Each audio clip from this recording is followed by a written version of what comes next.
राजनीतिक लेवरेज पाने के लिए आपने तो ये नाटक कर लिया, जुमला कर लिया, मगर जो महिलाएं हैं पूरे देश भर में वो आज भी ठगी हुई महसूस करती हैं। केंद्र की जो महिला विरोधी सरकार है, क्योंकि झारखंड की सरकार ने मैया सम्मान दिया, लेकिन ये विधेयक नहीं पास कर रही है, तो ओबीसी महिलाओं का कोटा सुरक्षित करे। बिल जब आपको लागू नहीं करना था उस वक्त आप कह रहे, अब आप कह रहे कि नहीं, जब डिलिमिटेशन होगा, जब सेंसस होगा, तो क्या आवश्यकता था उस समय बिल लाने का? लाते ही नहीं आप पहले सेंसस कर लेते, आप पहले डिलिमिटेशन कर लेते, उसके बाद आप बिल लाते। देश भर में महिलाओं के साथ करना पड़ेगा, जो उनके साथ अत्याचार हो रहा है, अन्याय हो रहा है, सभी लोग मिलकर, और केंद्र सरकार की शादी कि ये सबसे बड़ा चुनावी जुमला है, और तब भी से लेके अब तक अगर ये बिल लागू नहीं हुआ है तो ये इससे बड़ा बात और प्रूफ कुछ नहीं हो सकता है कि निश्चित रूप से एक चुनावी जुमला ही था। कहीं ना कहीं उनकी मानसिकता बता रही है कि ये देश की महिला विरोधी नीतियों को लाना चाह रहे हैं। झारखंड प्रदेश महिला कांग्रेस विंग की तरफ से जो है वो राजभवन के समक्ष 1 दिवसीय धरना का आयोजन किया गया है, और इस धरने में जो है यहाँ पे मुख्य रूप से मंत्री कृषि पशुपालन विभाग की मंत्री शिल्पी नेहा तिर्की जी भी मौजूद हैं। इनकी जो है वो साफ तौर से मांग है कि महिला आरक्षण विधेयक बिल, महिला सुरक्षा और ओबीसी महिलाओं का आरक्षण, यानी कि पूरे तरीके से जो है यहाँ पे महिलाएं जो है वो धरना दे रही है, और महिलाओं की जो है वो आवाज बनने के लिए शिल्पी जी यहाँ पे पहुंची हुई है। शिल्पी जी, जिस तरीके से महिला आरक्षण की बात आप लोग कर रहे हैं कि यहाँ पे महिला आरक्षण लागू करो, आज करो, अभी करो, तो इस तरीके से धरना देने से क्या आवाज वहां तक पहुंचेगी और इस पे जो है वो नजर जाएगी लोगों की? मैं आपको बतलाना चाहती हूँ कि बहुत अनान फनान में 2023 में केंद्र सरकार ने बिल लाया महिला आरक्षण का, और आज आप देख रहे हैं लगभग 2 साल हो रहा है, अभी तक ना ही उसका कोई एसओपी है, ना ही वो बिल को लागू किया गया है। हमारी चिंता ये है कि ठीक है, राजनीतिक लेवरेज पाने के लिए आपने तो ये नाटक कर लिया, जुमला कर लिया, मगर जो महिलाएं हैं पूरे देश भर में वो आज भी ठगी हुई महसूस करती हैं, और यही कारण है कि हम लोग केवल केंद्र सरकार को नहीं, अपनी जनता को भी याद दिला रहे हैं कि इस तरह की चीजें केंद्र सरकार ने हमारे साथ किया है।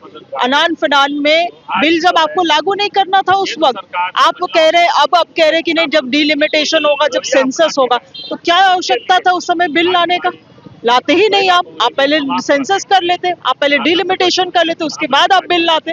तो ये सब चीजें जो हैं केंद्र सरकार केवल महिलाओं नहीं, पूरे देश भर में लोगों के आंखों में धूल झोंकने का ये काम करते हैं, और समय समय में कांग्रेस पार्टी लगातार पूरे देश भर में जनता को ये बतलाने का काम करती है कि इन्होंने क्या वादा किया है, क्या दिया है हमें, और क्या आगे देना चाहिए इनको। तो मैं जिस तरीके से महिला आरक्षण की बात आप लोग कर रहे हैं, तो क्या ऐसा लग सकता है 2023 में जब इस बिल के बारे में बात की गई थी, तो क्या ये चुनावी जुमला हो सकता है उनकी तरफ से? क्योंकि चुनाव उस वक्त जो है वो चुनाव के जो प्रचार प्रसार है वो लगभग शुरू हो चुके थे। इसमें कोई दो राय नहीं। उस वक्त भी आपको याद होगा तो हम लोगों ने यही बात को कहा था कि ये सबसे बड़ा चुनावी जुमला है, और तब भी से लेके अब तक अगर ये बिल लागू नहीं हुआ है तो ये इससे बड़ा बात और प्रूफ कुछ नहीं हो सकता है कि निश्चित रूप से एक चुनावी जुमला ही था। केंद्र सरकार जब इस बिल को ला रही थी सदन में, उसी वक्त उन्होंने कहा था कि ये बिल जो है वो 2029 में लागू किया जाएगा। देखिए, ये खाली आश्वासन देती है, अभी क्यों नहीं, अभी आरक्षण नहीं चाहिए महिलाओं को। धन्यवाद। राहुल जी चाहते हैं और हमारी नेता कि सोनिया जी की महिलाओं को पूरा अधिकार मिले, उनका जो हक है वह मिले, और आप देख रहे हैं कि सभी जगह पर अभी हमारी माननीय मंत्री जी ने कहा कि यहाँ 4 कोटा था, मंत्री 4 बनने वाले थे, उसमें 2 महिलाओं को मंत्री बनाया गया। तो विधानसभा में हो, लोकसभा में हो, पंचायत में हो, नगर निकाय में हो, सभी जगह इनकी भागीदारी अच्छी होनी चाहिए और इन लोगों का सशक्तिकरण होना चाहिए। आज जो हमारी झारखंड की इंडिया गठबंधन की सरकार है, माननीय हेमंत सोरेन जी के नेतृत्व में, आपने देखा प्रथम कैबिनेट में उन्होंने मुख्यमंत्री मैया सम्मान योजना की राशि को बढ़ा करके 2500 रुपया किया, जिसका दूसरे प्रदेश के नेताओं ने भी इसका नकल किया।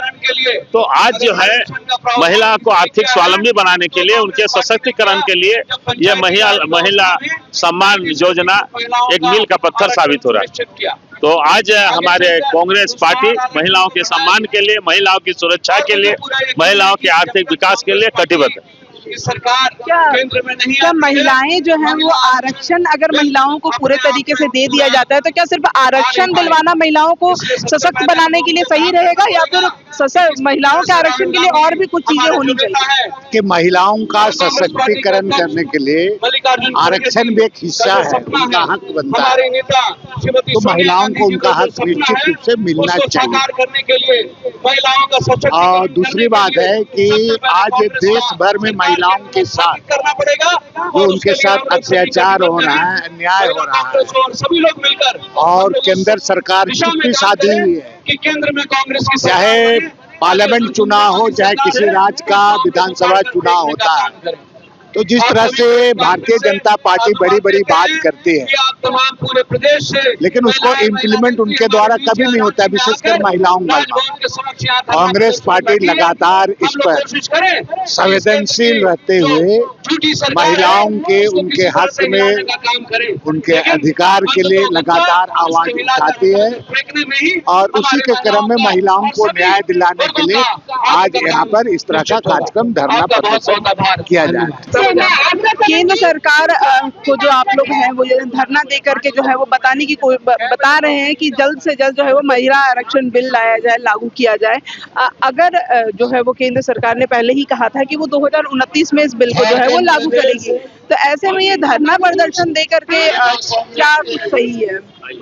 देखिए, अगर उनके नियत में खोट नहीं होता तो 29 तक का समय नहीं लिया जाता।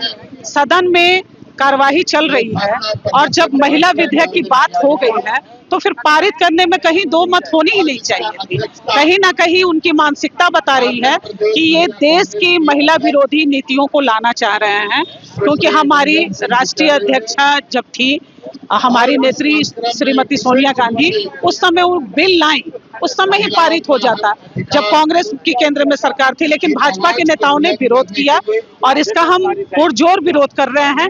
यहाँ से लेके संसद तक हमने 10 मार्च को घेरा था जंतर मंतर पे अपनी राष्ट्रीय अध्यक्षा के नेतृत्व में, और यहाँ भी महामहिम के माध्यम से हम बताने का काम कर रहे हैं कि ये केंद्र की जो महिला विरोधी सरकार है, क्योंकि झारखंड की सरकार ने मैया सम्मान दिया लेकिन ये विधेयक नहीं पास कर रही है, तो ओबीसी महिलाओं का कोटा सुरक्षित करे, महिला सुरक्षा दे और महिला विधेयक पारित करें, नहीं तो हम इसका पुरजोर विरोध करेंगे। मैया सम्मान योजना की राशि देना क्या महिलाओं को सशक्त बनाना काफी होगा, या उसके लिए और भी कुछ जो है वो सरकार को करना चाहिए? निश्चित रूप से अभी 2500 रुपए गए। मैं भी एक पंचायत की प्रधान भी हूँ।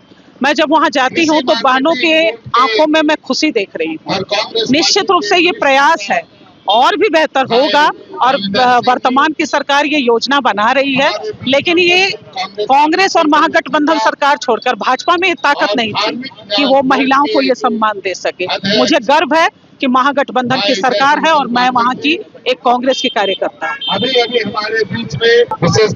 बिल्कुल, कांग्रेस तो शुरुआती दौर से ही महिलाओं के आरक्षण के पक्षधर रही है, और यही कांग्रेस है जिसने इस देश को महिला प्रधानमंत्री दिया, श्रीमती इंदिरा गांधी, जो दुनिया के सामने एक शक्तिशाली प्रधानमंत्री के रूप में उभर के आई थी, भारत को आगे बढ़ाने में मददगार हुई थी। इस देश को राष्ट्रपति भी पहले प्रतिभा पाटिल जैसे महिला को कांग्रेस ने दिया है, तो काफी कांग्रेस का है कि जो आधी आबादी वो शक्ति मिले, उनको आरक्षण मिले, इसके पक्षधर है। कांग्रेस के विधायक यहाँ पहुंचे हुए हैं, साथ ही साथ सभी जो कार्यकर्ता हैं उनकी एक ही मांग है कि जल्द से जल्द जो है वो महिला आरक्षण विधेयक को जो है वो लागू किया जाए और ओबीसी महिलाओं का जो आरक्षण है वो सुनिश्चित किया जाए। उन्होंने जो है वो बातचीत में साफ तौर से कहा है कि हमने पहले भी जो है वो केंद्र सरकार को जंतर मंतर दिल्ली में जो है वो घेरने का काम किया था, और जिस तरीके से उन्होंने 2023 में इस बिल को सदन में लाया था लेकिन अब तक लागू नहीं किया है, वो जल्द से जल्द लागू करे, अन्यथा फिर से उसी तरीके की जो है वो धरना प्रदर्शन या फिर केंद्र सरकार को घेरने का हम कार्य दोबारा करेंगे। तमाम अपडेट्स के लिए देखते रहें फॉलोअप। शुक्रिया।